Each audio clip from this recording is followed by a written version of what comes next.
नमस्कार दोस्तों, स्वागत है आपका आपके अपने YouTube चैनल पर। साथियों, आज 13 अप्रैल के दिन दोपहर 3-4 बजे के आसपास से, कहूँ कि 2-3 बजे के आसपास से सिस्टम ने pvcmeta.com साइट पर जाने के लिए या फिर टोकन फार्मिंग के पेज पर लॉगिन करने के लिए अकाउंट होल्डर्स को वेरीफाई करने की प्रोसेस शुरू की है। और ये वेरिफिकेशन किसी पिन या फिर पासवर्ड के द्वारा नहीं किया जाएगा। ये वेरिफिकेशन आपके ट्रस्ट वॉलेट से BNB काट कर किया जाएगा। जब हम टोकन फार्मिंग पेज पर जाते हैं तो कुछ इस तरह का लिखा हुआ आता है कि with a successful BNB transaction you need to verify that you are the actual account holder of this account. तो नीचे लिखा हुआ है कि प्रोसीड टू लॉगिन। अब पता नहीं ये क्या तरीका है वेरीफाई करने का कि एक सक्सेसफुल BNB ट्रांजेक्शन के साथ आपको सत्यापित करना होगा कि इस खाते के वास्तविक खाता धारक आप हैं। अभी तक तो दूसरे लोग ही टोकन फार्मिंग के पेज पर लॉगिन कर रहे थे, जो अब जाकर सिस्टम वेरिफिकेशन करवा रहा है। साथियों, जैसा कि मैंने पहले भी कहा कि अब सिस्टम की प्रोसेस पर नहीं, सिस्टम की नीयत पर सवाल उठाए जाएंगे। और ऐसा मैं इसलिए कह रहा हूं क्योंकि एक बार वेरिफिकेशन करवाने की बात हो तो समझ में भी आता है, लेकिन यह वेरिफिकेशन आपसे हर बार करवाया जाएगा। जी हाँ, आप जितनी बार टोकन फार्मिंग के पेज पर जाएंगे उतनी बार आपको आपका खाता वेरीफाई करवाना होगा। अगर आप खाता बदलते हैं तो मतलब कि आपके पास एक से ज़्यादा अकाउंट हैं ट्रस्ट वॉलेट पर pvcmeta टोकन के, तो जितनी बार आप अपने अलग अलग वॉलेट में जाएंगे उतनी बार आपको टोकन फार्मिंग के पेज पर BNB चार्ज देकर अकाउंट वेरीफाई करवाना होगा। यानी आपके पास 2 वॉलेट है, एक वॉलेट से आपने टोकन फार्मिंग पेज पर BNB चार्ज देकर अकाउंट वेरीफाई करवा लिया है, वहाँ पर जो भी काम करना है वो करके आप दूसरे वॉलेट में शिफ्ट करते हैं। और यदि वहाँ पर भी आपको जो थोड़ा बहुत काम है वो करके आप फिर से अपने पहले वाले वॉलेट पर जाते हैं तो फिर से आपको आपका वॉलेट वेरीफाई करवाना होगा। मतलब कि आपने पहले आपका अकाउंट वेरीफाई करवाया BNB चार्ज देकर या नहीं करवाया, कोई फ़र्क नहीं पड़ता।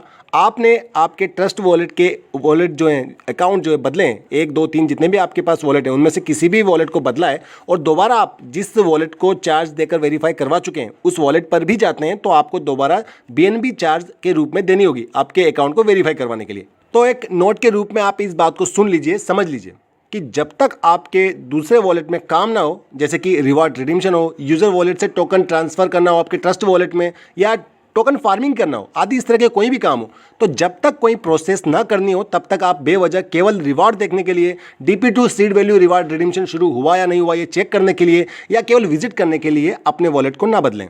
देखिए, मैंने एक वॉलेट से देखा है सीड फंडिंग और टोकन फार्मिंग के पेज पर 2-3 बार जाकर, तो वहाँ पर तो जो एक बार आपने BNB जो चार्ज करता है टोकन फार्मिंग के पेज पर, यदि वहाँ पर आप वेरीफाई करवा लेते हैं एक बार तो बार बार आपसे चार्ज नहीं मांगा जाएगा एक ही वॉलेट में। लेकिन अगर आप वॉलेट चेंज करते हैं तो वॉलेट बदलते ही फिर से BNB चार्ज काटा जाएगा। तो ये एक नया तरीका ढूंढ लिया सिस्टम ने अपने ट्रैफिक को कम करने का, बार बार टोकन विड्रॉल को रोकने का, या फिर कहें कि BNB का ज़्यादा ट्रांजैक्शन दिखाने का। तो दोस्तों, ये एक नया कहें कि अपडेट हुआ है pvcmeta.com की साइट पर, जहां पर हर बार नए वॉलेट से लॉगिन करने पर BNB चार्ज देकर आपको अकाउंट वेरीफाई करवाना होगा। और अभी ये जो चार्ज है आपसे $0.14 के ही BNB काटे जा रहे हैं। तो टोकन फार्मिंग पेज पर लॉगिन करने के लिए आपके ट्रस्ट वॉलेट में मेन अकाउंट में कम से कम एक pvcmeta टोकन के साथ साथ $1 या $2 के BNB भी होने चाहिए। दोस्तों, बेवजह मात्र चेकिंग के लिए, यानी कि जस्ट चेक करने के लिए वॉलेट ना बदलें। जितना हो सके अपने मेन वॉलेट पर रहकर ही काम करें। बाकी हम तो यहीं अपडेट देने के लिए, जैसे ही कोई नया डेवलपमेंट होगा आपको जानकारी दे दी जाएगी। देखिए, अभी न्यू फॉर्म वैल्यू का जो विकल्प है उस पर कमिंग सून ही दिखा रहा है। DP2 pvcmeta seed value reward redemption पर रोक लगी हुई है। यूजर वॉलेट से pvcmeta टोकन ट्रस्ट वॉलेट में ट्रांसफर हो रहे 48 घंटों का समय मांगा जा रहा है उसके लिए, और BNB चार्ज काटे जा रहे हैं नेटवर्क फीस के रूप में। और टोकन फार्मिंग के रिवार्ड की वैल्यू 10 होने पर या 10 से अधिक होने पर 85% के pvcmeta टोकन और 15% के BUSD के रूप में रिवार्ड रिडीम हो रहे हैं।